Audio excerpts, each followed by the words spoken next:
Ophélie, ce que je te propose, c'est de te présenter et peut-être de nous expliquer dans quelle situation tu étais avant de nous contacter, pourquoi tu as pris contact avec nous. Ouais. Moi, je m'appelle Ophélie, j'ai 29 ans et je vis aujourd'hui en Australie. Je suis française et j'ai connu du coup Smart Life en France il y a plusieurs années maintenant. J'ai suivi d'abord sur les réseaux et je suivais principalement Manon.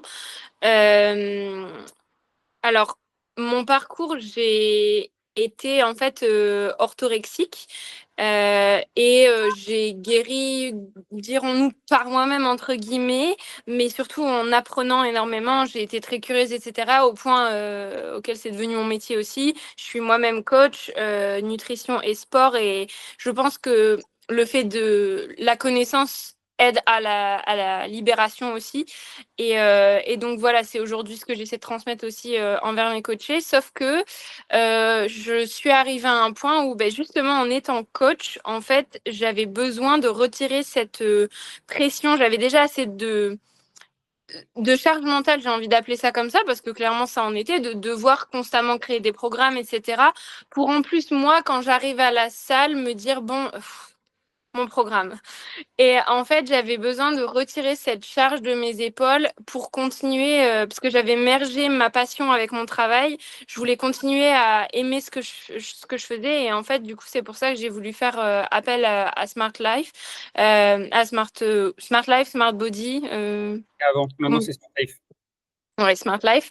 Mais tu vois, ça fait vraiment longtemps hein, que je suis là.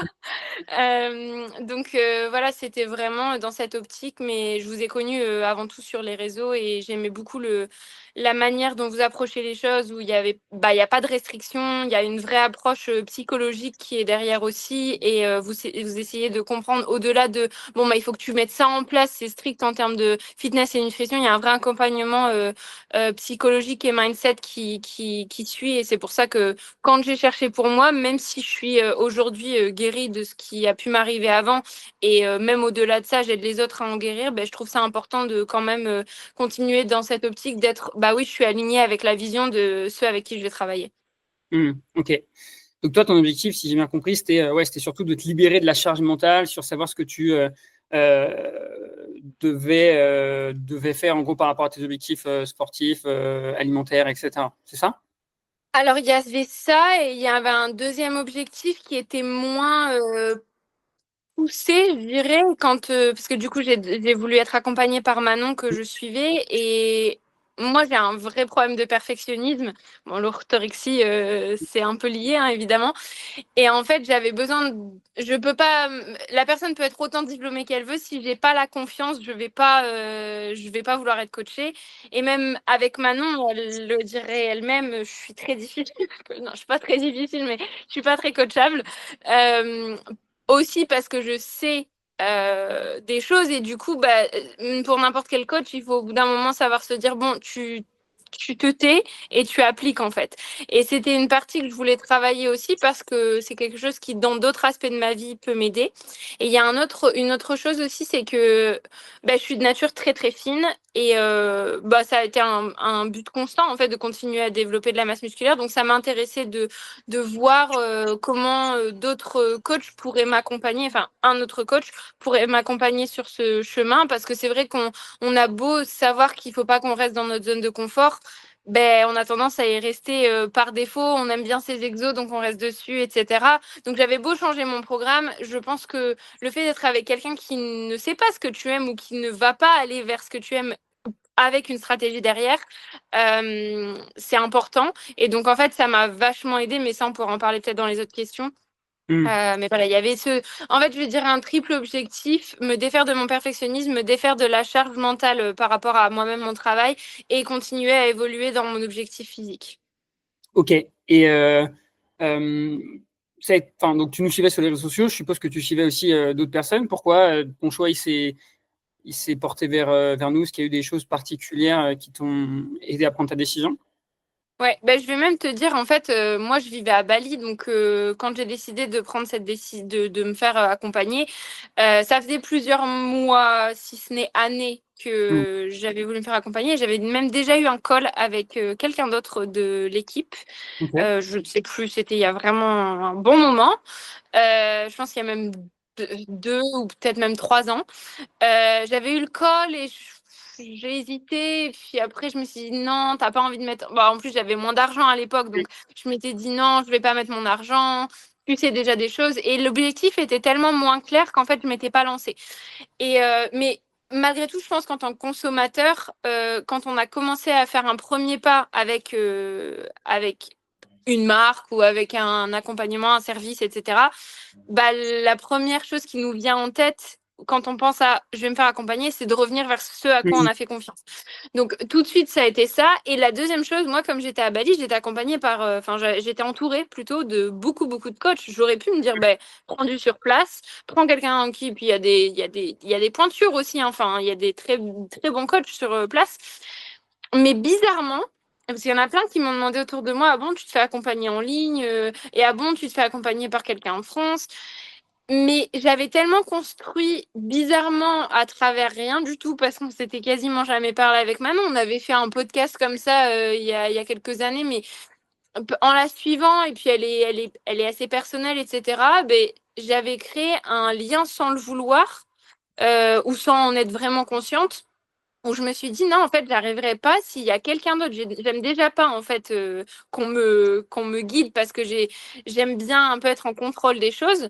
Donc si je fais pas entièrement 100% confiance à la personne à qui je parle et qui m'accompagne, je n'y arriverai pas. Ça ne me mènera nulle part. Et en fait, ce qui m'a beaucoup boosté, c'est que bah on a eu un peu les mêmes patterns de vie avec Manon. On en a parlé durant le premier call. De savoir qu'elle avait vécu un peu la même chose, je savais qu'elle me comprenait aussi, qu'elle allait pas m'amener vers des chemins restrictifs, au contraire, parce que du coup, c'était pas du tout le but. Ouais, voilà, j'arrivais à me Ouais, référer assez facilement à son chemin, à son parcours ouais. et aussi voir ce qu'elle faisait avec ses élèves. Alors après, elle fait pas mal elle accompagne aussi maintenant aussi en bodybuilding et en body competition. C'était pas mon objectif, mais ça montrait bien aussi son expertise. Donc, enfin, elle savait ce qu'elle faisait et voilà. Ok. Et du coup, est-ce que tu peux nous parler un peu des résultats que tu as pu avoir, des changements, qu'ils soient physiques ou pas? Parce que du coup, il y a sûrement d'autres aspects aussi de ta vie qui ont changé. Ouais.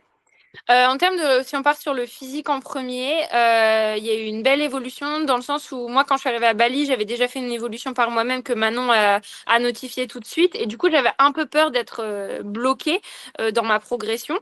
Et on a tellement bien progressé, entre guillemets, dans le sens où, bah, en fait, mon poids, j'ai toujours eu du mal à prendre du poids. Par moi-même, en arrivant à Bali en un peu moins d'1 an, j'ai réussi à prendre 6 kilos. Donc, je sais que ça peut être à l'inverse de ce que les gens peuvent espérer entendre, mais c'était 6 kilos bien maîtrisés, on va dire, entre guillemets, en termes de body composition. J'ai pris pas mal en masse musculaire.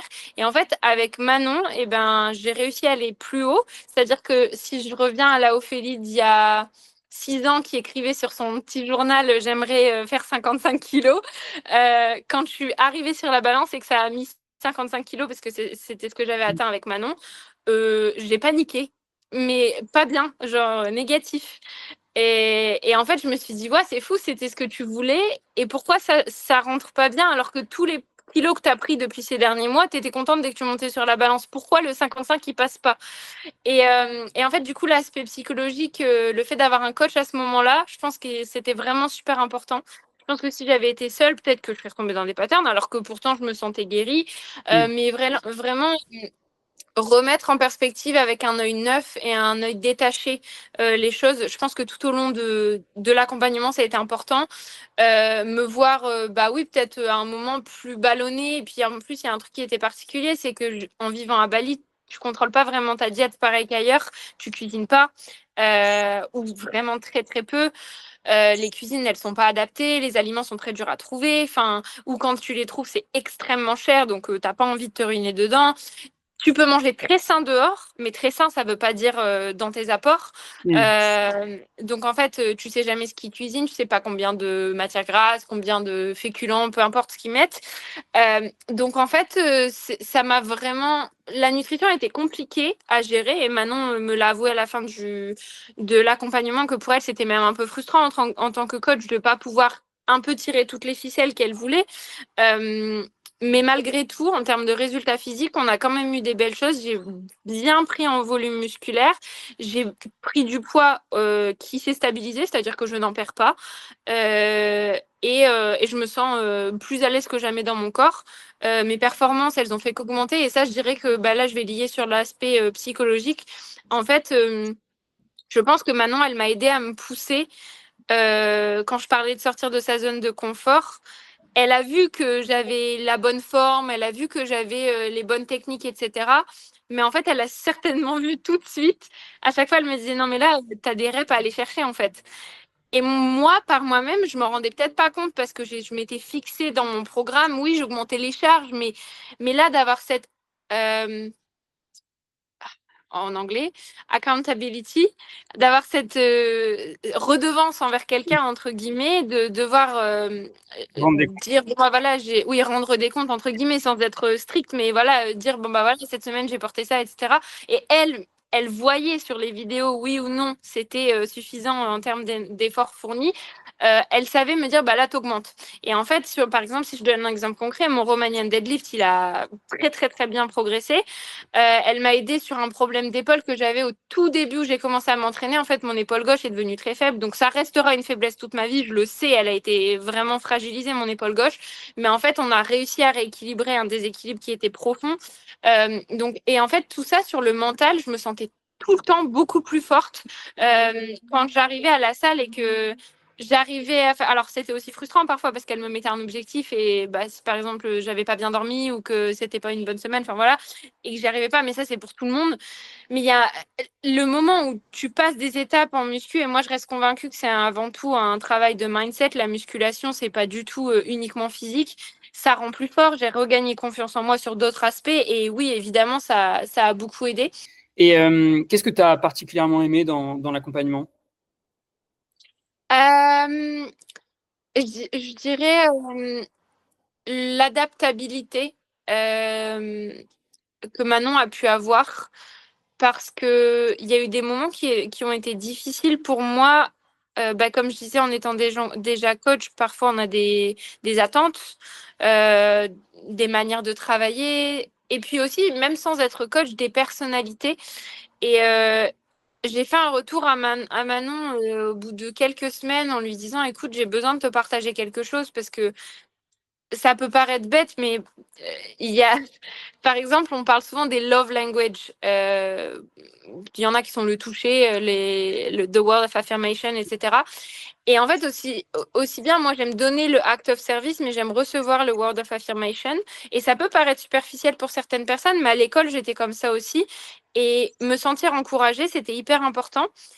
Et en fait, Manon le faisait pas forcément naturellement de base parce que elle voyait que j'y arrivais en fait. Donc elle se disait pas, bon, bah, elle a besoin d'encore plus d'encouragement. Par contre, elle savait me dire, bah, là, tu as besoin de corriger, etc. Sauf que du coup, moi, ça m'a mis dans une spirale où je me disais, mais en fait, je suis nulle. Elle me dit que quand ça va pas. Et donc, quand je lui ai fait part de ça, elle m'a remerciée parce que déjà, je lui en ai parlé, puisque c'est quelque chose que j'aurais pu garder pour moi et me sentir pas bien dans l'accompagnement. Mais aussi, elle s'est vite adaptée et ça, je l'ai ressenti plusieurs fois. Là, je donne un exemple concret qui m'a vraiment marqué, mais ça s'est ressenti plusieurs fois. Et en fait, c'était vraiment un travail main dans la main où toutes les deux, on essayait d'avancer mieux vers mes objectifs plutôt que de sentir que elle contrôlait, je me sentais accompagnée. Ok. Ouais, je pense que tu le dis bien. Généralement, effectivement, un bon coaching, un bon accompagnement, c'est comme un bon couple et il faut dire les choses quand c'est bien ou quand c'est pas bien, même. Enfin, en tout cas, quand on a des attentes et qu'elles sont pas respectées ou quand il y a des choses qui ne conviennent pas. Et pour beaucoup de personnes, je sais que c'est un problème et ils n'arrivent pas à dire quand, je sais pas, il y a des choses qui leur conviennent pas ou qu'ils attendraient certaines choses. Et du coup, bah, comme un couple, t'accumules, et à un moment, en fait, ça pète. Alors que si dès le début, t'en parles, Ouais, en fait, on règle toujours les problèmes. On comprend, ok, bon, je comprends, on va faire attention à ça, je comprends mieux comment tu fonctionnes parce que souvent les gens, ils ont du mal à comprendre qu'on n'est pas les mêmes, en fait. Et on ne voit pas le monde de la même manière. On a tous notre carte du monde. Et il y a un Américain, je ne sais plus son nom, qui explique qu'on voit le monde, en fait, tel qu'on a envie de le voir et bien pas tel sûr. qu'il est. Et du coup, on est toujours biaisé. Donc, la communication, c'est vraiment la clé, comme dans un couple. Donc, tu as bien fait d'en parler. Au final, tout a été réglé à partir du moment où tu en as parlé. Donc, c'est top. Et peut-être une dernière question pour terminer. Qu'est-ce que tu dirais à quelqu'un qui te demande si ça vaut le coup, qui hésite peut-être à se lancer? Moi, je dirais de foncer parce que selon moi, et après je suis biaisée aussi par mon métier, mais il n'y a rien de plus important que la santé et se faire accompagner pour sa santé, c'est important. Premièrement, oui, mais le faire avec quelqu'un qui est vraiment à l'écoute, et quand je dis quelqu'un, je ne parle pas que de Manon. Je sais que j'ai beaucoup énoncé son nom, mais parce que c'est elle qui m'a accompagnée, mais je sais que toute l'équipe travaille avec la même approche. Et je pense que quand on met sa santé entre les mains de quelqu'un d'autre, et je parle pas que de son physique, il y a vraiment l'aspect mental dont je parle, l'aspect hormonal. Euh, Quand j'avais des questions par rapport à mes hormones, il y a eu un vrai accompagnement aussi. Elle cherchait des réponses avec une naturopathe, donc quand je pense que mettre sa santé entre les mains de quelqu'un, il faut le faire avec confiance et avec confiance. Et je pense qu'avec Smart Life, il y a pas de souci là-dessus, que vous êtes à l'écoute, que vous êtes informé, que vous êtes plein de ressources, que ce soit en termes de connaissances, en termes de recettes, en termes d'entraînement, et vous savez vous adapter. Et ça, je pense que ça n'a pas de prix, parce que c'est facile de cracher un programme qui, soi-disant, va à tout le monde et qui est la solution miracle. Mais en fait, on est tellement tous différents que savoir qu'on peut faire confiance à des coachs qui savent ce qu'ils font, ben, il faut pas hésiter. Et il y aura jamais meilleur investissement que soi-même. Donc oui, c'est peut-être de l'argent, oui, c'est peut-être du temps. Mais en fait, c'est de l'argent et du temps investi qu'on n'a pas besoin de remettre derrière, parce que c'est des choses qu'on garde pour nous, c'est des connaissances qu'on acquiert. Et ouais, c'est important. Tu l'as bien dit, je pense que c'est pour ça qu'on parle d'investissement. Et moi, enfin, je pense que tout le monde le dit, mais le meilleur investissement qu'on peut faire, c'est sur soi-même. On est notre meilleur actif, que ce soit sur la santé ou sur plein d'autres choses. Beaucoup de gens, en tout cas en France, on a du mal à le concevoir. Et je pense que aux États-Unis, peut-être en Australie, puisque peut-être en Australie, ils ont plus cette culture d'investir sur eux. Et pourtant, ça fait toute la différence pour être moi aussi quelqu'un qui investit beaucoup sur moi. Euh, Parce que c'est là où tu vas apprendre beaucoup, et notamment sur toi, en fait. Et je pense que ça n'a pas de prix, comme tu le dis. En fait, ça n'a pas de prix, parce que même au quotidien, dans d'autres aspects de sa vie, alors oui, non seulement tu vas regarder ton assiette et tu vas savoir comment la construire, oui, tu vas te sentir à l'aise autour de ton alimentation, et oui, à la salle de sport, tu seras à l'aise et tu auras progressé. Ça, c'est un fait. Mm. Mais la confiance en toi que tu gagnes en te disant, en fait, je suis fière, je sais ça, je connais ça, je suis plus fort mentalement, j'ai plus de résilience, et puis te sentir grandir, parce que quand on est petit, en fait, on apprend plein de choses à l'école. À partir du moment où on termine l'école, c'est comme si on mettait tout cet apprentissage en pause. Et si on ne se force pas à continuer d'évoluer, bah en fait, on reste la même personne de ses 25 ans à ses 75 ans. C'est ça le but? Mm. Absolument pas. Donc, je pense que ce soit via un accompagnement sportif, que ce soit via des coachings divers et variés, c'est hyper important de se faire accompagner, et c'est un peu jouer avec son ego que de toujours rejeter le coaching. C'est important de s'ouvrir à l'évolution. Ok, bah, écoute, merci beaucoup Ophélie pour ton retour.